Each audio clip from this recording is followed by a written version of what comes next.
Hello, this is Fred from Metalops magazine, website, metalops.com, and Metalops TV on YouTube in France. And now we move. We go to a dark project, very interesting. I like very much Trivax. I hope the pronunciation is good. Maybe, and there is one member, the founding member, if I'm right. Could you introduce yourself? What's your name or nickname, and what do you do in the band Trivax? Trivax.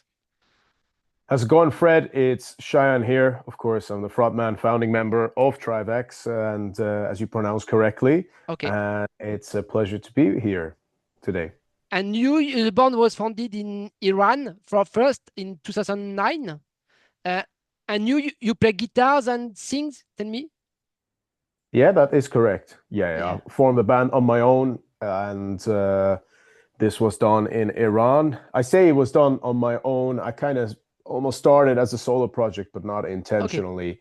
And then I guess the official formation was when I met a good friend of mine who still we are in touch today, and he still lives in Iran, of Uh, course, okay. anonymously. and Okay. yeah, when I met him, then we decided to form the band together, and then we kind of went from there. But yeah, that's right. And in 2010, you moved to England, to Birmingham. It was late 2011. I Okay. moved. Okay. Yeah. Okay. In order to have a job, to find a job, or to move to your studies, maybe, or to create really you to launch your own project, projects very seriously abroad than Iran. Well, the only and sole reason why I did it was to continue playing Trivax and Mhm. to continue performing this music without any kind of legal restrictions Right. and Yeah. legal, societal, religious, you Mm. name it, you know. So it's Yeah. Iran, as I'm sure most people already know by now, is not really a place to be Yeah. performing this kind of metal, especially not black metal. Is it So black metal? Yeah. Yeah. Extreme yeah, metal. that was the sole reason for it. And then the other things that you mentioned, like jobs and work and things like that, that was just kind of something that I figured Okay. out along the way, because I didn't really know anyone here, But to me, I just knew that I Okay. wanted to come here to play this music, and I didn't really have much of a plan as to how I was Okay. going to do it, but I Okay. think I just stuck to my guns, and here I am. 13 Mm. years later, doing exactly Yeah. what I set out.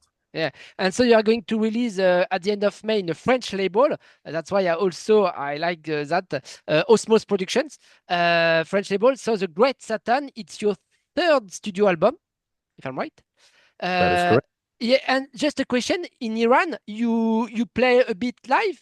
You make some gigs, some shows in Iran, or officially, not officially, or you have a joker if you can't say that. But I'm curious because I know it's difficult to organize some shows.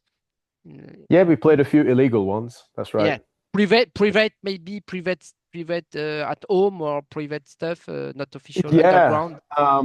It's funny because except for one of them, which was the last show that we ever played in Iran, which Yeah, was September 2011, yeah. the other ones weren't even really that private, which Mm. is the Ah, kind of the okay. fun part.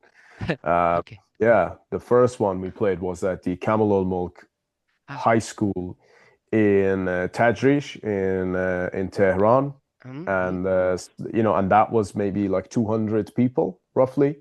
It was everyone out of all of the guys who were studying there at mm, the high school slash college, if you want to call it, and mm. that was a very chaotic and powerful experience. And then after that, we did a show at the Neovaron Park in Tehran. And Okay. that was another case of us basically lying to organizers about what we were all about. And then by the time we were on stage, it was too late to stop us, kind of thing. Mm. And yeah, that was, I think, close to 500 people, Okay. that, Oh, that show. Yeah. okay. Okay.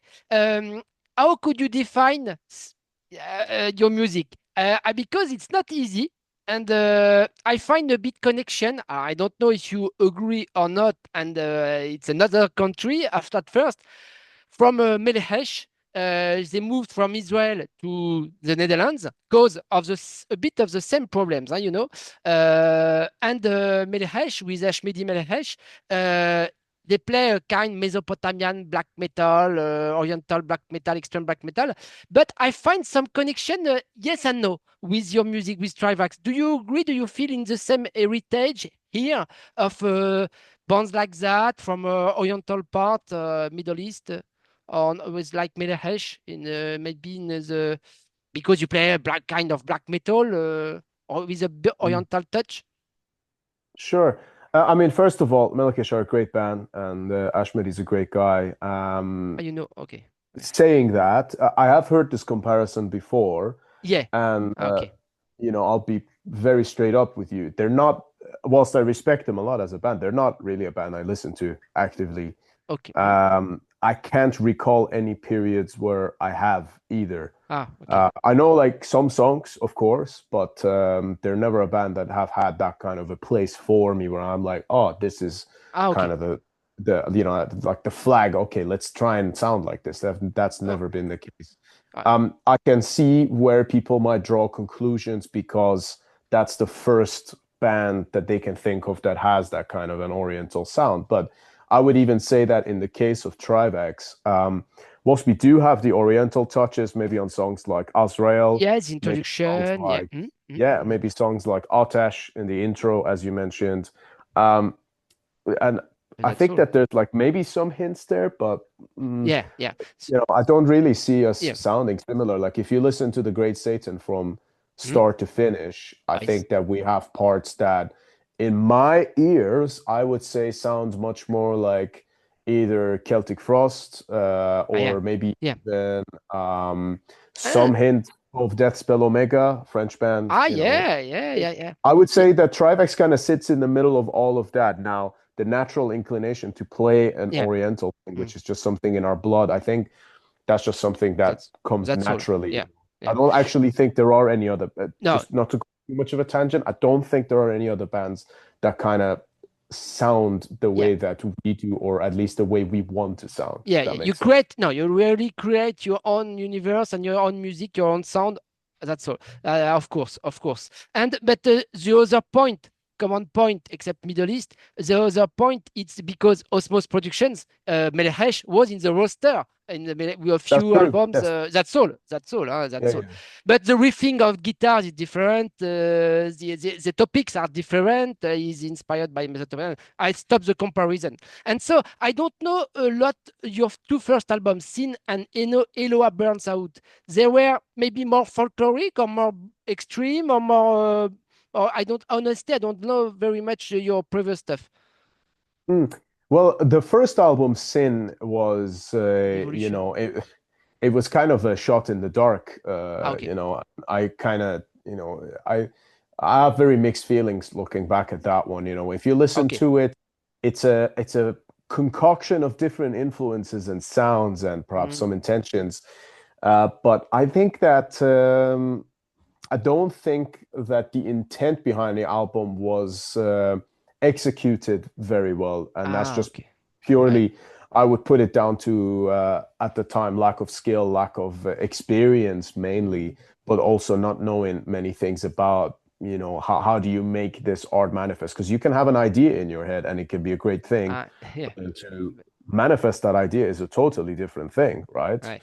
Okay.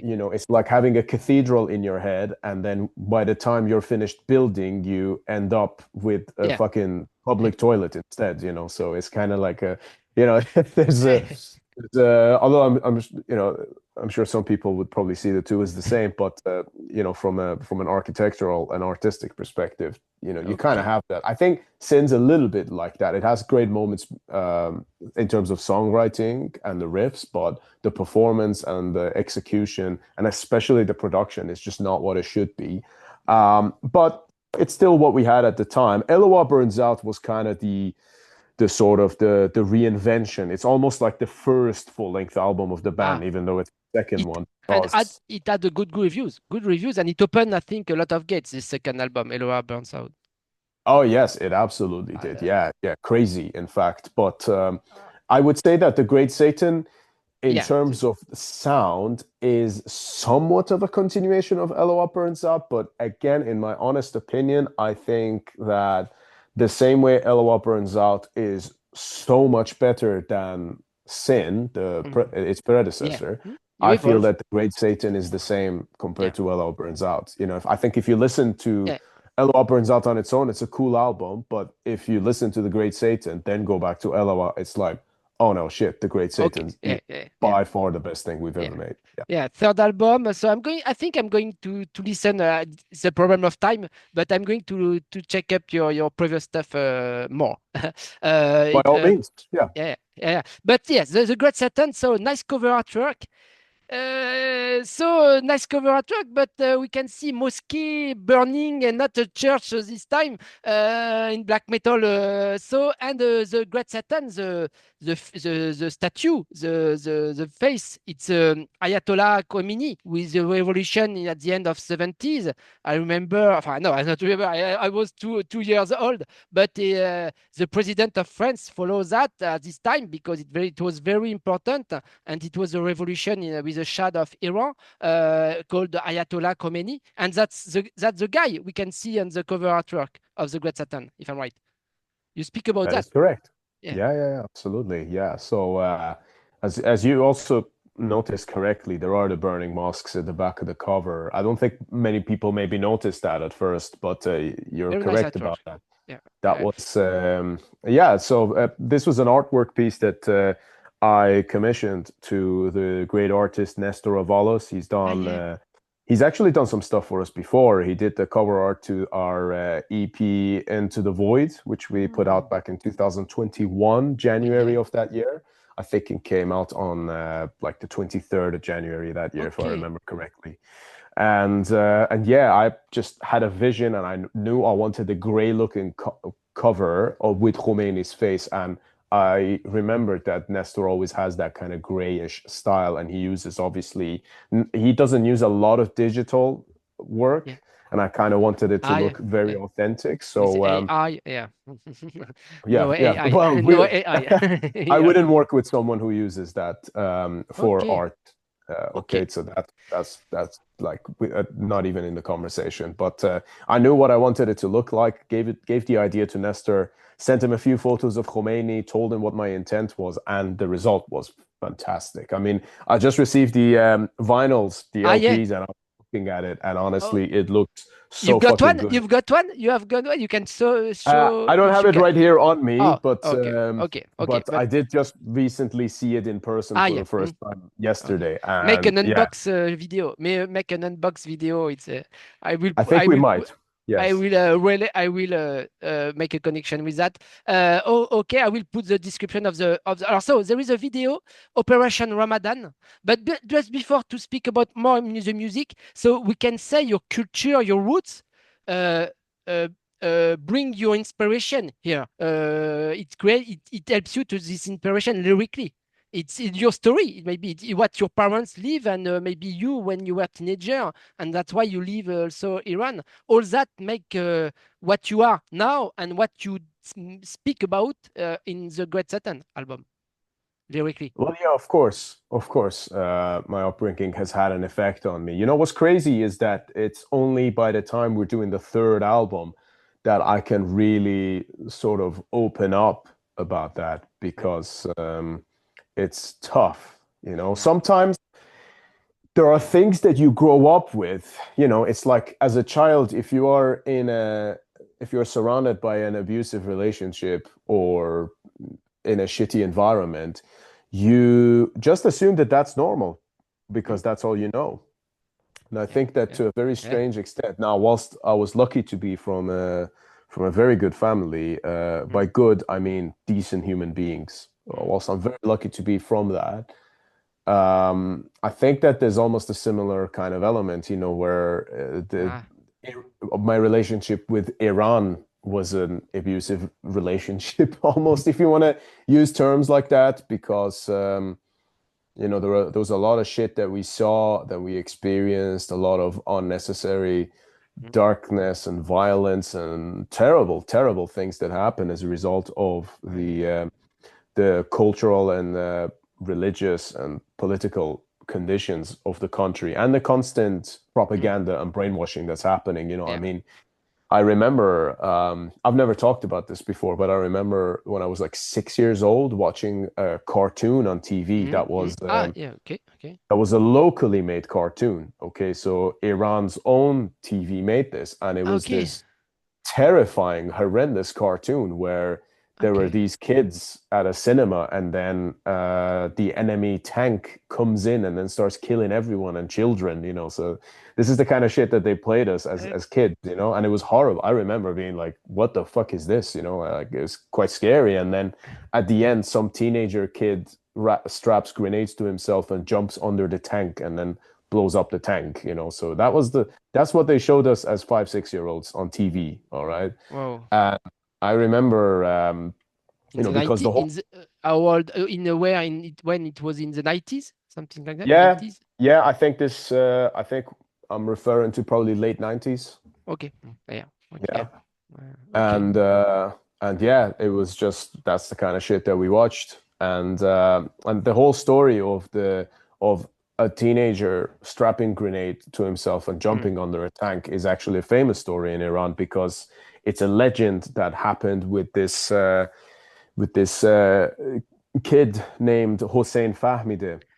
Mm. People can look this up on Wikipedia. The legend is that during the Iran-Iraq war, this guy, you know, Ah, he was only like a 13-year-old kid, straps grenade to himself and jumps under a tank, you know, and then that leads to the Iranian victory, which, by the way, Iran never won the war. You know, they keep telling us that. I only like 4 years ago, I discovered that Iran didn't actually win the war between Iran and Iraq, which is okay, okay, okay. that Uh, tells you about the level of propaganda over there, man. It's fucking crazy.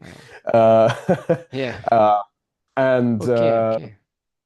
yeah, it's you know, so it's that kind of thing, you know, that because you grow up with that, because it's always Yeah, there, you kind of think it's normal, you know, and then when you yeah, grow up, you kind of obviously understand what was really happening, and you do develop a strong yeah, degree of resentment for not just the politics, but that religion in particular. You yeah. know, I have very strong resentment for that, for the obvious reasons, and especially seeing how it's still affecting modern world today. And it Mhm. shocks me that 2 billion people on this planet follow this bullshit. And then on the other hand, 6 billion other people are bowing down to its demands. I think it's a real shame. Especially in countries like Yeah, France, UK, yeah, and right, yeah, so on. I won't go too much into that just yet, but coming back into it, it's only recently that I kind of started to connect the dots and thought, well, you know what, this is something that I just want to write about, you know. And okay, I watched, okay, okay. yeah, I watched some documentaries about it and started revisiting stuff that I already knew, but I wanted to see it as an adult and see Yeah, how I absorb that don't have the information. same eyes. Yeah, yeah, yeah. Yeah, Okay. exactly. And then that birthed songs like Operation Ramadan, of Ah, course. Operation Ramadan. Yeah, I will put the link in the description at the end of the interview of the video, of course, of the music video. Musically, it's very rich. We say sometimes it's like progressive or avant-gardist kind of black, dark metal. There are also trash influences, like on the song, if I'm right, Lawless Dark Eternal. Uh, Heavy trash, some a bit. To Liberation and Beyond, it's more straight and sometimes the Great Satan. It could be a very. I'm surprised because it's the title track of the album, and finally it's the introduction is very quiet, clean guitars, and I was always surprised in this album. There are 9 songs. You wanted to experiment a lot of things, but very you create your unique style. In fact, like we said at first, finally, Yeah, thank you. I mean, I take that as a compliment for sure. very rich. And to be honest with you, did I I want to say it wasn't intentional. In some way, in many ways, it was intentional from the perspective that Mm, I was just wanting to make what the fuck I wanted to make. But okay. also at the same time, it wasn't intentional because I was just making what the fuck I wanted to Yeah, what make. you want? And okay, So okay. yeah, so when you're saying, oh yeah, some parts are thrash metal, some parts are like kind of death metal, like a song like Here The Comes the Flood, people keep saying that, oh, that's like a death metal song. the Or, you know, but then in the middle it goes black and roll, and then later it goes into this like almost, you know, technical black metal. I, Yeah, and then Operation Ramadan, people say, oh, it sounds more straightforward. And then yeah, I just say, look, I write music that I want to hear. I don't yeah, yeah. think about, oh, what genre it's gonna fit The- into. I'm fr- not creating the product, I'm creating an yeah. art piece. And that's I think that Diamonds matters. Melancholia is very dark. For example, like a song very dark, Diamonds Melancholia. There's also a song, I don't remember the name, with we can hear female vocals a bit in the That's the chorus. Great Satan. Yeah. Yeah, the Great Satan. Taman shot at the end. It's an outro, instrumental outro, but with samples, we can hear some speech of maybe Ayatollah. No, Or not? so there's a couple of them. There's the song Ya Sahib Az-Zaman, which Ah, more of yeah, a yeah, short interlude to Operation Ramadan, which includes samples of speeches from the time of the yeah, war. The first yeah, one is actually yeah. That's right. That's right. that's a child who is in the army speaking Okay. at the very Okay. beginning. Yeah, and Ah, at the very end, there's a speech from the Ayatollah that yeah, says, "We will fight to them till the end, and we will be victorious." And yeah. then I come in after, and I say, "You are the great Satan," which you have the bass drop happening. And after So Operation Ramadan, the song in the that's practicing right. and the It's the outro. basically the Mm. last three songs of the album, or even four songs, are all kind of connected Ah, back to yeah, yeah, back. They yeah. are all. So one thing about this album that people might So, not realize, the A side is in one key, and then the B side is in another key, and then they're all set. They're all connected in that way. So key you saying on guitar, the key on okay, on the yes, tuning? No, no. yeah. So for example, the What? A side of the album is all in D minor, Ah, and then okay. the B side of the album is in G minor rather. Ah, okay, Yeah, okay, okay. Yeah. yeah. Is it a conceptual album finally? The Great Satan. Uh, it can be. It can be, because they are Yeah. no, it's very interesting. We can listen one by one, but the whole piece, that's the best way, I think. But yeah, there are connections. Very interesting. Very risk, I think. Very interesting. Very yeah, you very avant-gardist, we can say. Yeah, thank you. And also, just to add another note as well, you mentioned about the song Tamam Shod, which is the outro of the album. Yeah. That's actually a funeral song. Ah, So okay. Hmm. it's designed specifically for that reason. So I was very careful when I put together the words for it. And Hmm. Tamam Shod in Farsi means it has ended. Ah, So okay, okay. And so we are at the end of the interview. So last question: are you going to play live, to promote live with your colleague, British colleague, musicians in the band on bass and the drums? Are you going to tour maybe, or to make some summer festivals or next year? What's the we plan? absolutely are. We actually, I only just got back home from Barcelona. We Okay. just played the Winds of Agony festival, and it was Oh, okay. fantastic. We were sharing the lineup with Blasphemy, Behemoth, Ah, yeah. Honneur, and all these bands that, of course, I kind of grew up listening to. Grew up, you know, Yeah. and Yeah. um, and yeah, we had a fantastic response, great show there, sold out festival, and Okay. we have some plans coming up soon. The actual festival season this year is a little quiet. I think we're going to be doing more of them next year. Yeah. But we Yeah. do have a European tour which we're currently discussing, but it's a little too early, Yeah. unfortunately, Yeah. for Yeah. me to reveal the details. But I'm Okay. certainly wishful that we will be visiting France. Yeah. All Cool. things considered, it should hopefully be done before the end of 2025. Okay, okay. Thank you very much, Shayan. Thank you very much. It's a very interesting interview. Lack of time, like usual, but thank you very much. So good luck with this album. Very interesting album, I say again. And I hope to see you live in France, live soon, and in Europe very soon. Thank you very much, and take care and good luck with the Great Satan. I appreciate the good interview, Fred. Merci Yeah, beaucoup. I speak French. Okay, bye bye.